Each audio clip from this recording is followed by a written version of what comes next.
I can't catch my breath. I cannot catch my breath, Villa fans. Aston Villa are on the verge of signing Alex Oxlade-Chamberlain on a free contract, according to TalkSport. We've already had earlier the news of Yuri Tielemans signing for Aston Villa on a free contract for 4 years, which is absolutely massive. Now coming out is that we are on the verge of signing Alex Oxlade-Chamberlain, but bear with me, right? When I first heard the rumour, I was kind of like, oh no, injury, no. But then I start thinking, Unai. What can Unai do? What type of players do we need? Etc. And then those thoughts go straight out my mind for a starter. One, no fee. All we're paying is his wages. I imagine he's on significantly less than a Tielemans anyway. So my thoughts are now, yes, he's been injured, but because we got rid of Ashley Young, you kind of sense that we might need added bodies maybe in central midfield, in wide areas that could do a job for us. So I quite like it. I actually quite like it. He is a player. He has been a player. He's had real bright sparks during his career, especially for England, scoring against Brazil. Liverpool, he's had moments. Arsenal, he's had moments. But the injuries have been a bit of an issue.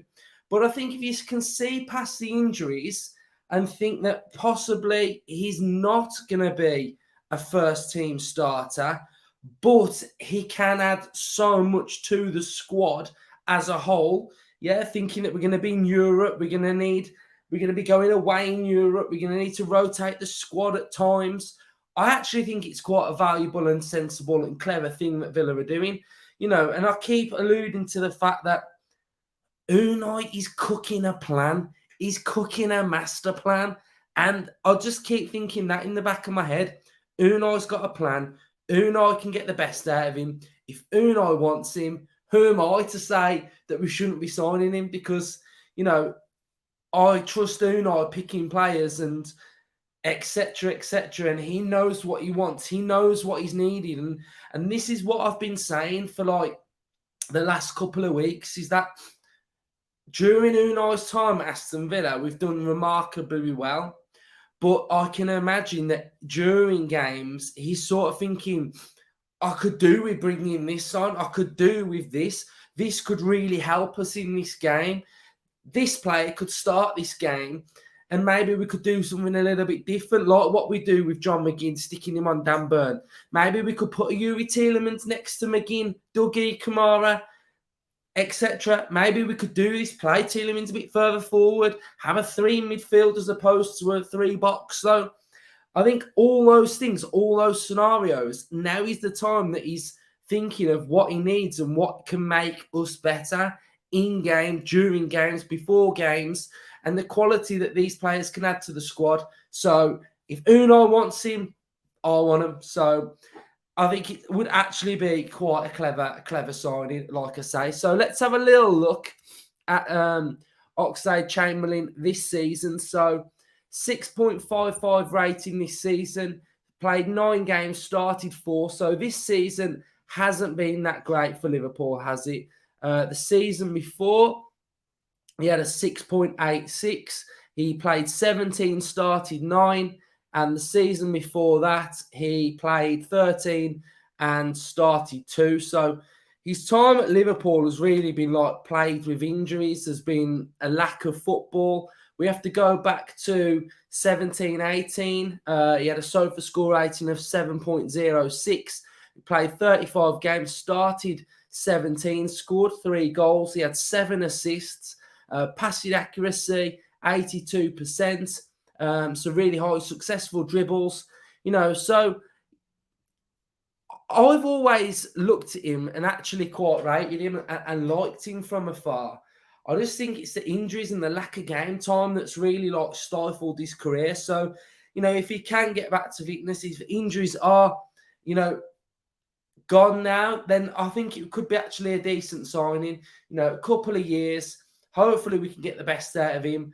But you know, I just think I really do think it's a little bit of a clever signing. £10 million his market value is as well. So I guess that's dropped from the 40 after Liverpool signed him. His strengths are his finishing, likes to dribble, likes to play the ball off the ground often, and does not dive into tackles. So, Villa fans, I know that this one is going to be a bit of a mixed bag, I can imagine. I can imagine the reaction will be mixed. It will be thinking of the injuries, thinking of the lack of game time, but it is on a free. And I do think it might end up being a little bit of a savvy purchase. If game time permitting, like if he's fully fit, if he's ready to go after a good pre-season, then I think squad-wise, he could be utilised quite nicely. You know, imagine if we signed a Nico Williams, we've got a Leon Bailey, and we've got an Oxlade-Chamberlain. I actually think that three would be quite good. Do I think he's better, and do I think he can offer more than Bertrand Traoré? I'd probably say yes. So this is a bit of an interesting one. Another rumour, but TalkSport are saying that we are on the verge of signing Oxlade-Chamberlain. So we've really worked this free market just before the transfer window opens next week as well. So thanks everyone for the support. Subscribe to the channel if you are new. Up the Villa, and I promise you there's no more videos today as well. I think I've done 4 today, so that's your lot today. Up the Villa.